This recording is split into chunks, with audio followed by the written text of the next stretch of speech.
자, 10주차 2교시 수업 진행하도록 하겠습니다. 자, 우리 좀 전에 어디까지 배웠죠? 자, 발생 형태에 따라서 원가를 어떻게 분류하는를 배웠어요. 자, 이번에는 추적 가능성에 따라서 어떻게 분류하느냐? 우리 공부를 했죠. 자, 여기 있네요. 추적 가능성에 따라 가지고 직접비와 간접비로 나눈다. 이렇게 배웠다. 그죠? 자, 그거를 우리 원가에다가 넣게 되면,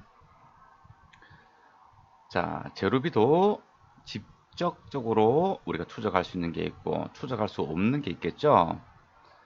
자, 직접비와 간접비로 구분하는데, 재료비도 직접비와 간접비로 구분이 되고, 노무비도 직접 노무비와 간접 노무비로 구분이 되고, 그리고 제조경비도 직접 경비와 간접 경비로 되는데, 여기서 보세요. 자, 직접 경비는 일반적으로 제조 간접비에서 제외되는 것이 원칙이다. 이렇게 돼 있죠. 당연하죠. 만약에 이 경비도 직접적으로 발생을 했다면 추적이 가능하기 때문에 우리가 제외되는 것이 원칙입니다. 자, 그리고 제조원가 3요소로 분류를 할 때 재료비는 직접 재료비만을 의미하는 거고, 노무비는 직접 노무비만 얘기하는 거고, 이 간접 제로비와 그리고 간접 노무비를 합쳐가지고 우리는 제조 간접비라고 얘기합니다. 실제로는 직접 경비는 제외하는 게 맞아요. 네. 자, 그리고 원가 행태에 따라서 분류를 한번 해볼까요? 자, 원가 행태에 따라서, 자, 우리 공부를 했죠? 자, 원가 행태에 따라서 고정비와 그리고 변동비로 구분된다는 거, 그 내용을 알고, 자, 재료비는 변동비에 해당이 되는 거예요. 자, 우리가 변동비, 고정비, 그 비 할 때 그 비가 원가를 얘기하는 거죠. 정확한 말로는 제조 원가를 얘기하는 거고요. 자, 노무비도 변동 제조 원가예요. 직접 재료비든 간접 재료비든 직접 노무비든 간접 노무비든 조업도에 따라서 증가가 하기 때문에 우리는 변동비라고 부릅니다. 자, 여기서 간접 재료비도 그리고 간접 노무비도 조업도에 따라서 우리가 추가적으로 발생하는 것들이니까 이것도 변동비에 해당이 되겠죠. 자, 그래서 우리 재료비, 직접 재료비, 간접 재료비, 그리고 직접 노무비, 간접 노무비, 그리고 직접 경비까지 우리는 변동 제조 원가라고 얘기를 합니다. 자, 이런 제조 간접비, 그러니까 간접 경비에 해당되는 것들 있죠. 뭐 우리 임차료, 감가상각비, 뭐 이런 것들이 우리는 고정비라고 이야기를 합니다. 자, 이런 식으로 발생 형태에 따라서, 추적 가능성에 따라서, 그리고 원가 행태에 따라서 분류를 어떻게 하는지 공부를 했는데요. 이 내용 상당히 중요합니다. 상당히 중요하기 때문에 여러분들 잘 기억을 해야지 앞으로 나오는 원가 공부를 할 때 우리가 조금 제대로 된 원가 회계 공부를 할 수가 있는 거예요. 자, 지금 계속 개념 잡는 것들만 우리 공부하고 있는 거예요. 아주 중요합니다. 자, 이제 용어를 하나 또 정의를 또 내려야 되는데요. 원가 회계에서는 이런 기초 원가, 그리고 기본 원가, 그리고 가공 원가, 또는 전환 원가, 이런 것들이 있어요. 자, 다음 중 전환 원가에 해당되지 않는 것은, 다음 중 기본 원가에 해당되지 않는 것은, 자, 이런 식으로 우리가 용어를 모르면 문제 자체를 풀지 못하는 경우들이 있어요. 자, 우리 제조원가 3요소에서 직접 재료비, 직접 노무비, 제조 간접비 이렇게 분류를 했었잖아요. 여기에서처럼, 자, 이 기초원가 또는 기본원가는 이 직접 재료비와 직접 노무비를 의미를 하는 거예요. 그리고 가공원가, 전환원가, 요거는 집적 노무비와 제조 간접비를 얘기하는 거예요. 우리가 종합원가를 배우게 되면 이 집적 재료비하고 가공원가로 구분을 하거든요. 그러니까 여러분들 이런 용어들 조금 익숙하도록 좀 외워놔야 됩니다. 기초원가가 곧 기본원가고 가공원가가 전환원가고 이렇게 동의어를 또 기억도 해주면 좋겠습니다. 자, 그리고 요 밑에는 직접 경비는 여기 가공원가에 포함시켜라 라고 되어 있네요. 자, 이번에는 어떻게 또 분류를 하느냐 하면 자사나 여부에 따라서, 그러니까 재고하를 시킬 수 있는 여부에 따라서 분류를 하는 거예요. 제품원가하고 기간원가로 구분을 하네요. 제품원가는 재고하가 가능한 거를 얘기하는 거죠. 그러니까 재고 자산이 될 수 있으면 우리는 제품 원가라고 이야기합니다. 그리고 이 제품 원가는 제품이 판매될 때 외출 원가로 비용 처리된다는 거 여러분들 기억해 줘야 돼요. 조금 있다가 이제 원가의 흐름을 살펴볼 건데 그때 여러분들 알 수가 있어요. 자, 기간원가는 재고 자산이 될 수 없는 거죠. 어떤 것들이 있냐면 제품 생산하고 관련 없는 원가를 기간원가라고 얘기해요. 그래서 뭐 판매비와 관리비가 기간원가에 속한다. 자, 이 구분하는 게 어려운 게 아니고 이런 용어가 나온단 말이에요. 자, 기간원가로 처리해야 합니다라고 했을 때 어떻게 처리하라는 거야? 라고 생각을 할 수가 있잖아요. 그 말은 판매비와 관리비로 비용 처리해라 라는 말인 거죠. 제품 원가로 처리해라 라고 하면 재고자산으로 넣어줘라 라는 의미가 되는 거고요.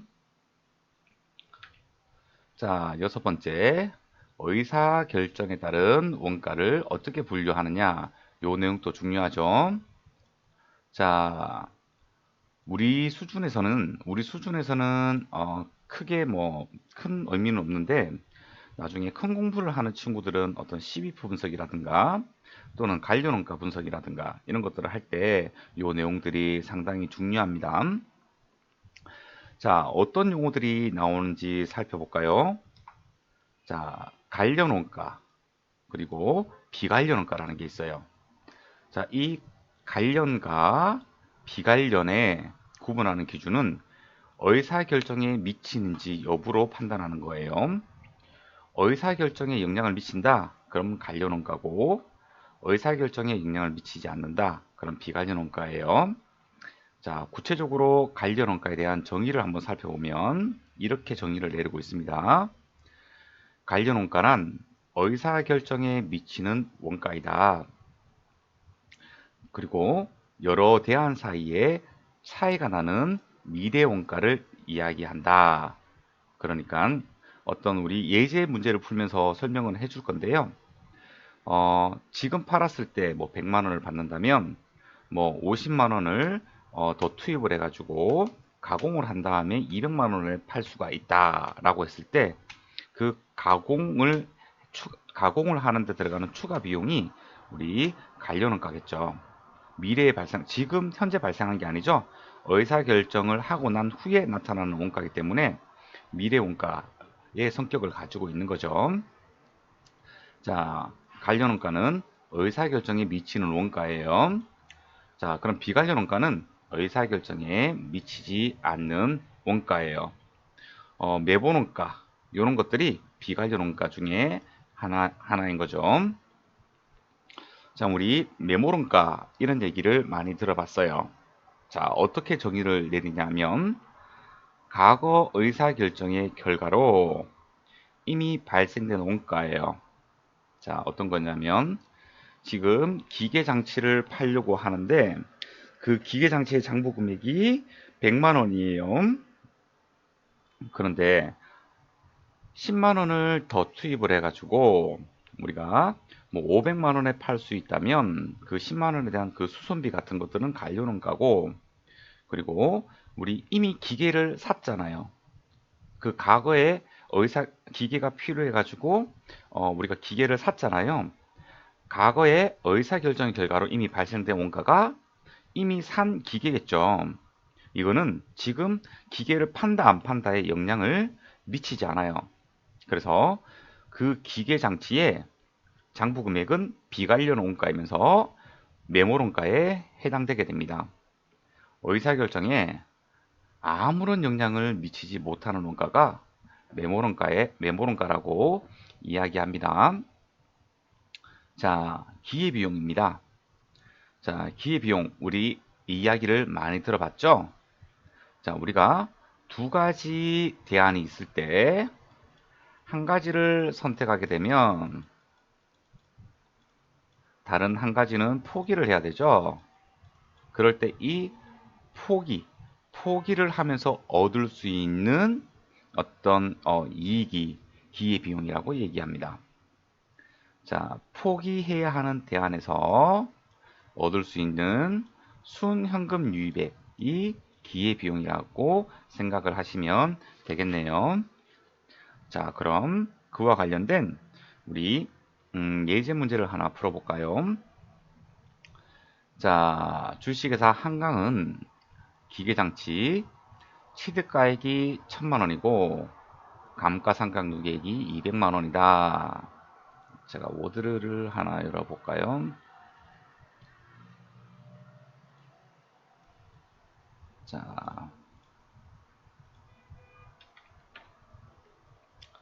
자, 지금 기계 장치를 가지고 있네요. 자, 취득가액이 1000만원입니다. 그리고 감가상각 누계액이 얼마죠? 200만원이네요. 그러면 장부가액은 800만원이 되겠다. 그죠? 자, 여기에서 아하, 지금 이 기계를 처분하려고 하네요. 자, 이 기계는 바로 500만원에 외부에 판매를 할 수 있대요. 또는 300만원에 재작업 후 판매하면 1000만원을 받을 수 있대요. 자, 우리가 사실관계를 우선 판단을 해 봐야 되겠죠? 자, 첫 번째 대안이에요. 지금 자, 처분 예정인데 첫 번째 대안은 우리가 바로 500만원을 볼 수 있어요. 자, 지금 우리가 처분을 한다고 했을 때 자, 이 기계 장치의 이 장부 가액은 어떤 원가에 해당되죠? 지금 처분을 하긴 할 건데 그냥 바로 팔 것인가? 자, 지금 이 사람의 고민은 처분 예정인데 이것을 그대로 팔 것인가? 자, 수선 후 팔 것인가? 제작업 후 팔 것인가? 지금 이러한 의사결정을 해야 되는 거잖아요. 팔긴 팔 거예요.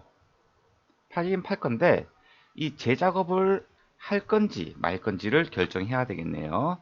제작업을 할 것인지 안 할 것인지 선택을 해야 되네요. 자, 그럼 첫 번째 대안은 제작업 안 한다예요. 맞나요? 그때 1번 대안으로 우리는 500만원이라는 이익을 올릴 수가 있어요.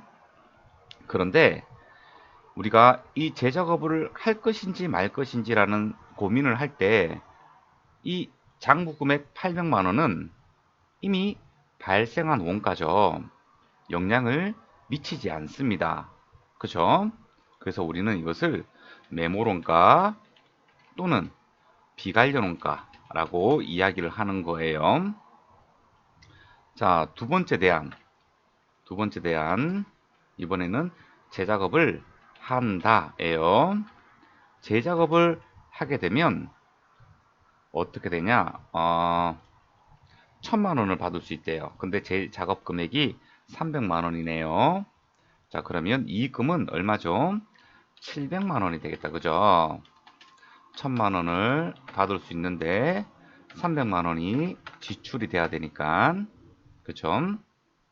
자, 여기에서 메모론가는 얼마냐고 물었죠. 당연히 이 기계 장치의 장부 금액은 의사결정을 하는데 영향을 미치지 않으니까 이 장부 금액이 메모론가가 되는 거예요. 그래서 800만 원이 되는 거예요. 자, 그리고 재작업 후 판매 시 기회비용은 얼마인가? 자, 사람이라면 1번 대안보다 2번 대안을 선택을 하겠죠. 왜냐하면 200만 원이 더 이익이 나니까요. 자, 그때 500만 원. 자, 포기를 하면서 들어오는 순현금 유입액이 우리 기회 비용이 되겠다. 그죠? 그래서 500만 원이 기회 비용인 거예요. 자, 아무것도 아닌데 이것을 논리적으로 설명을 할 수가 있어야 된다는 거죠. 그죠? 오케이. 예제 1-1번 잘 풀어봤습니다. 자, 이제는 원가의 흐름에 대해서 공부를 하려고 합니다. 자, 여기 문장을 한 번씩 읽으면서 지나가 보도록 할게요. 자, 우리가 회계 처리를 하기 위해서는 그 회사의 어떤 업무 특성을 조금 알아야 돼요. 매출은 어떻게 발생하는가?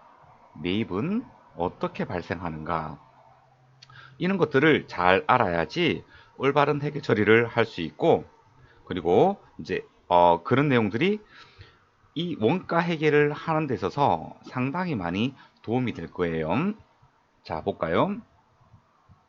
자, 제조기업은 원재료, 노동력, 생산 설비 및 기타 용역 등 생산 요소를 외부에서 구입한 후 원재료도 우리가 구입을 해야 되잖아요. 자, 이런 생산 요소, 이런 것들을 생산 요소라고 얘기를 하죠. 생산 요소를 외부에서 구입한 후 이 생산 요소를 투입을 하여서 제품을 생산하고, 이 제품을 생산하는 것을 제조 활동이라고 또 얘기를 하고요. 생산된 제품을 판매해서 이익을 창출하므로 제조 활동은 제조기업의 주요 활동입니다. 맞죠? 자, 이런 것들을 이해를 하고 우리 원가 회계를 들어가야 되겠죠. 자, 그러면 제조 활동을 하게 되면 당연히 제품을 생산하게 될 거고, 그렇게 된다면 제조 원가가 발생을 할 텐데, 제조 원가란 제품을 제조하는 과정에서 발생하는 모든 원가를 의미합니다. 직접 재료 원가, 직접 노무비, 그리고 제조 간접비로 구성이 되는데, 이는 제공품 계정에 집계되며 제품이 완성 시 완성된 제품의 제조 원가는 제품 계정으로 대체됩니다. 자, 여기까지는 이해를 잘 했을 거예요. 그런데 원가계를 처음 공부하는 친구들은 이 말이 뭔지 모를 거예요. 자, 지금 몰라도 됩니다. 네, 지금 그 다음 슬라이드에서 이제 상세하게 설명이 있을 텐데요. 자, 지금 몰라도 이해하지 못해도 돼요. 자, 요까지만 이해했으면 잘한 거예요. 자, 우리 제조 원가의 흐름을 한번 보도록 할게요. 자, 우리가 요 생산 요소를 외부에서 구입을 했죠. 자, 이거를 우리는 제품을 만들기 위해서 투입을 할 거예요. 그러면 우리가 이렇게 컨베이어 벨트가 있다고 했을 때, 우리가 원재료를 이렇게 넣었어요. 그리고 사람들이 이렇게 서가지고 가공을 막 하고 있어요. 자, 그러면 이렇게 제품을 밀어주는 거예요. 이쪽에서 원재료를 받아가지고 원재료를 깎고 이 사람한테 넘겨주면 이 사람은 뭐 색깔을 칠하고, 그리고 뭐 다음 사람한테 넘어가면 뭐 매끄럽게 하는 작업을 하고, 뭐 요렇게. 자, 그래서 원재료가 투입이 돼가지고 가공하고 있는 것을 우리는 제공품이라고 합니다. 제공품, 컨베이어 벨트에 걸려 있는 것들. 자, 이렇게 쭉쭉쭉 밀어줬어요. 자, 마지막 사람이 드디어 제품을 이렇게 완성을 시켰어요. 그죠? 자, 원재료가 투입이 되어 가지고 사람의 가공을 거쳐서 이제는 제품이 되었어요. 그죠? 자, 우리 원재료가 투입이 됐고요. 자, 그래서 지금 컨베이어 벨트에 걸려 있는 것들을 우리는 제공품이라고 얘기를 하고요. 마지막 사람이 제품화했어요. 제품화했어요. 그죠? 자, 이렇게 컨베이어 벨트라고 생각을 해주면 되겠다. 그죠? 자, 여기에서 단기 총 제조원가라는 게 있어요. 단기 총 제조원가. 그리고 단기 제품 제조원가라는 게 있어요. 이게 뭐냐면, 자, 우리 직접 재료원가, 직접 노무원가, 이 제조 간접 원가가 제조 과정에 투입이 되죠. 그죠? 이 원가의 합계를 우리는 단기 총 제조 원가라고 이야기합니다. 자, 단기 제품 제조 원가는 자, 제공품 상태에서 제품이 될 때 그때의 원가를 단기 제품 제조 원가라고 합니다. 왜냐하면 요 금액하고 동일하면서도 동일하지 않는 것이 우리가 원가가 들어가는 비용들이 다르기 때문이에요. 어떤 거냐면 직접 재료 원가, 재료 한 개당 100원, 그런데 물가가 오르면 한 개당 110원 이렇게 될 수 있겠죠. 그쵸? 자, 그래서 같지만 다른 게 이 단기 총 제조원가, 단기 제품 제조원가입니다. 단기 제품 제조원가는 그 제품 원가를 얘기하는 거고, 단기 총 제조원가는 투입한 원가를 이야기하는 거예요. 자, 이 상태에서 제품이 만들어졌는데 제품이 팔리겠죠. 팔리게 되면 이 단기 제품 제조 원가 만약에 동일한 그 재료원가, 노무원가, 제조 간접원가가 발생한다면 모두 다 동일합니다. 단기 총제조원가, 단기 제품 제조원가, 매출원가 모두 다 동일해집니다. 제품을 한 개를 생산했다고 한다면요. 자, 그런데 한 개만 생산 안 하고 경비도 일정하게 발생하지 않기 때문에 요 금액들이 다 틀린 거예요. 자, 판매된 원가는 우리 매출원가라고 부르는 거예요. 판매되지 않고 공장에 남아있는 것을 우리는 기말 제품이라고 하는 거예요.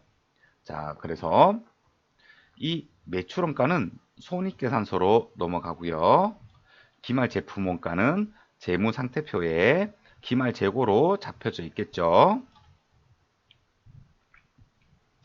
자, 이제 지금부터 하나씩 쪼개어서 우리가 공부를 한번 해보려고 합니다. 단기 총 제조원가는 요거 합계액이라고 했죠. 제조원가 3요소의 합계액이 단기 총 제조원가라고 합니다. 자, 여기 있죠. 단기 총 제조원가는 단기 중 발생된 모든 제조원가를 의미합니다. 단기 중 발생된 모든 제조원가를 의미합니다. 자, 제조원가 3요소인 직접 재료비, 직접 노무비, 제조 간접비를 말하는 겁니다. 자, 이 직접 재료비를 산출을 하려면 원재료 계정을 살펴봐야 됩니다. 원재료 계정. 자, 원재료 계정 우리 T 계정으로 한번 볼까요? 작년에 투입을 하려고 했다가 투입되지 않고 남아있는 기말 재고가 다음 기로 넘어가게 되면 기말 재고가 기초 재고가 이렇게 되겠다. 그죠? 그리고 여기 기초 재고에서 원재료를 뭐 생산량이 많다고 한다면 또다시 구입을 해야 되겠죠. 자, 그래서 이렇게 구입한 물량이 있을 거예요. 자, 이 원재료 차변에 있는 거는 단기에 생산할 때 최대로 투입할 수 있는 수량이 되겠다. 그죠? 투입 가능 순항이 됩니다. 벌써 25분 다 됐네요. 그럼 잠깐 쉬었다가 3교시 때, 자, 마지막, 이거 내용 정리도 하면서, 진도를 이어나갈게요.